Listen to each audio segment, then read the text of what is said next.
I'm honored to be here. Thank you for having me. We had so much fun on our photo shoot, going up and down. What were we on, University or Rice? We were in Rice Village. We had the best time. I love Rice Village, and you were an incredible stylist. You made me feel right at home. I felt like a real model. It was wonderful. You were a real model. You look fabulous. Thank you. So you grew up in Houston. I actually didn't. I moved here when I was 13 years old. I'm from New York originally. Really? Yes. Okay. Yeah. So what brought you to Houston? My mom moved here when I was 13. Of course, I went with her. She started a business, which is now known as Content Active, and I came here, and I went to high school here. I went to HSPVA, the High School for the Performing Arts. Oh, what was your? I was a vocal music student. I sang. Really? Yes. Yes, I still sing in the shower. You did, but only in the shower? Only in the shower. Maybe later in my life I'll go back on stage. I still love singing, but I went back to Boston for college, and then I came back here when I was 23 years old. And you recently got married. Well, not recently, but fairly recently. Somewhat recently, about 10.5 months ago, so I'm still technically a newlywed. Big, beautiful wedding. It was a wonderful, wonderful wedding. Where'd you go on your honeymoon? We went to Bali, Singapore, and Tokyo. It was pretty amazing. That's we had the best time. We really wonderful. did. We really did. So fun being a newlywed. It is. It's the best. So who or what has been one of the biggest influences on your style? I love your style. I have to say my first influencer was probably my mom, Lisa Holland Nelson. She has wonderful style. She wears a lot of black. So the other influencer in my style is my husband, who saw my all black wardrobe when we started dating and was like, what is this? This is so New York of you. Yes, it's very New York. And now I actually don't have, I'm wearing black today, but I don't have that much black left in my wardrobe. My closet is now a rainbow, thanks to my husband. So I think when we met, if you look at photos of me on Facebook, right when we meet, my wardrobe starts to change significantly. So I thank him tremendously for that. He had to like make you Texas-y. He made me a little Texas-y, yes. Yeah, yes. It's sort of like I grew up outside Chicago, and I used to shop at Barney's all the time. And when Barney's moved to Houston, I was like, that's not going to work, because they sell all black. And it didn't work out. I was correct. Yeah, and now that I don't wear as much black, I really don't like buying black dresses as much as I used to, because I feel like I look like everybody else, and it looks like all of my clothes, and I like wearing something that's eccentric and colorful. Well, I love your outfits for the shoot. Where do you like to shop in Houston? I love David Peck. Miles David is his new store. I've seen that new store. His new line is incredible, and he's just a wonderful person and a dear friend of mine. He actually designed all the bridesmaids' dresses in my wedding. He did. He did, and he's just so talented, and his clothes are made to fit women, like all different types of women, but they make women look good. So that's by far and away my favorite. And the rest, I just sort of find stuff as I go along. There are so many great corners in Houston. I'm not afraid of the Galleria like many people are. So what are some of your hobbies?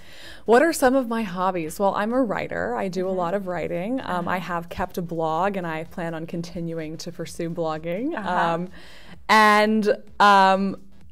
As I mentioned, I do still sing in the shower.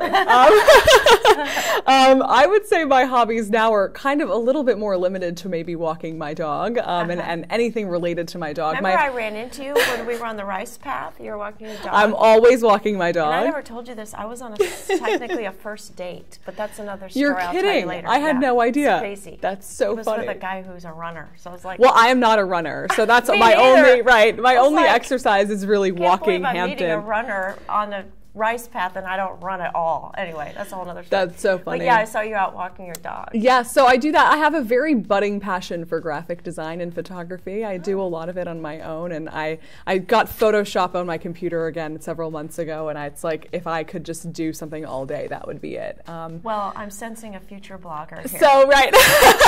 The logo design and everything. Yes. I mean, I really love any type of digital design, and that's like really been a growing passion of mine lately. I look forward to the future on that. Thank you. Thank you. What is some of the best advice you've ever been given? Some of the best advice I've ever been given is probably something around not taking any advice too seriously, because everyone's advice is coming from their own experiences. Oh, isn't that the truth? Yes. So every time somebody gives you advice, and I found this a lot when I was getting married. Everyone's had a different experience with marriage, right? Some of us have had wonderful marriages and some of us have not been so lucky.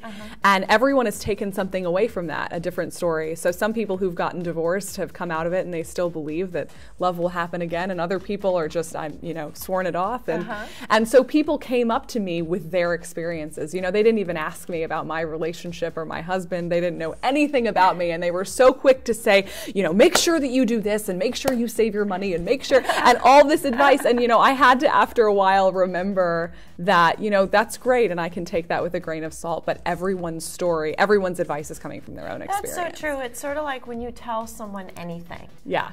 A life event, rather it's getting married, getting divorced, raising children, whatever it is, it's all, their responses are always a reflection of their Exactly. personal. And you have to be careful because so many people take everything they hear so seriously. There's people telling us what to do everywhere we go. In the grocery aisle, there's magazines like 5 tips to do what, this or that. And, you have to filter what you take into your brain because you get to choose what your life is going to look like and who you're going to listen to. So your best advice is don't take too much advice. Take too much Be advice. selective about the advice that you take. And nothing is permanent. Everything is in flux. So one piece of advice that might really work for you one day might not be the best piece of advice for you 5 months later. Totally true. Now let yourself evolve. Or one decade versus another decade. Yes.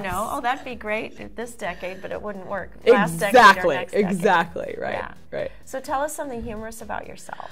Oh, something humorous about myself. Well, so when I was a young girl of just 6 months old, I weighed 18 pounds, and by the time I was 1, I weighed 27 pounds. I had quite oink. I weighed a quarter or like a fifth of what I weigh right now. I was gonna say.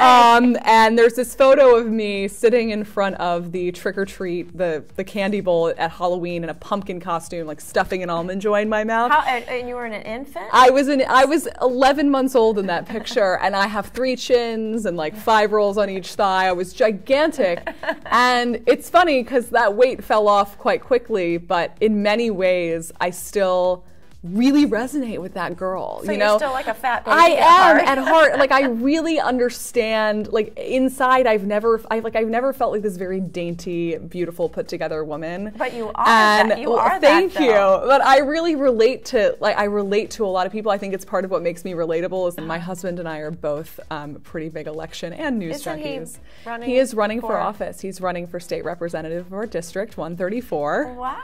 I'm really proud of him. I'm really excited. So we talk about politics all the time. Yes. So most of the websites that I visit right now are, The Atlantic, The Drudge Report, The New York Times, and just really getting as current as I can and hearing as many opinions as I can because not only am I interested, but my husband is out there giving his opinion all the time, and it's good to be caught up and in the know. Exciting. So probably not the typical answer on a fashion blog, but I'll take it. It's wonderful. That is my answer. Yeah. Thank you. You're going to be a first lady of state rep. That is our goal. That's Thank awesome. you. Thank you. I'm really proud of him and really excited for him. I think he has a great message, and I hope that he's able to carry it forward. Yeah. And if you were stranded on the Bethy Life Island, what are 3 things you couldn't live without? And it doesn't include family or doggy or, just like 3. It's hard to think of things outside of there, but if I had to think of 3 other items, I would need a TV to watch The Daily Show every night, for sure. Why is pizza coming to mind? I have no idea why pizza is coming to mind right now. Yes. And throw some mascara in there. There you go. Great answer. Pizza, mascara, and The Daily Show. That's all I need. So do you have any favorite places that you travel, that you like to travel? Yeah, our honeymoon to Bali and Singapore and Tokyo was amazing. We absolutely loved all 3 places. Bali was beautiful. It's really hard to beat Bali. But right after, we went on a very different trip. We went on a road trip through Europe. We went through Germany and Paris, and then we ended up going to Israel. And even though it was a much more no-frills type of vacation, we just couldn't decide what we liked better, if we liked that trip better than our honeymoon or not. Yeah, they both sound amazing. Yeah, we had so much fun. I really loved Germany. It was a wonderful place. And lately we've been road tripping through the U.S. So we just drove all the way to Colorado. We drove through Santa Fe, New Mexico, Marfa, Texas. We went through Taos and suburban New Mexico, I guess you could say. And then we went to Denver and Aspen. And we're planning on going back to Colorado for our anniversary in March in the car again. Really? So we're really enjoying this road trip thing. We can take the dog. So. Oh, is that why you That's road the trip? logic. Because you can take Exactly. doggy? We can That's take the doggy. adorable. He loves the snow. Well, we want to hear all about that. So keep us informed. That's just amazing. I will. Thank you. Well, thank you so much, Laura. Thank you you were a for great having interview. me. That's a wrap.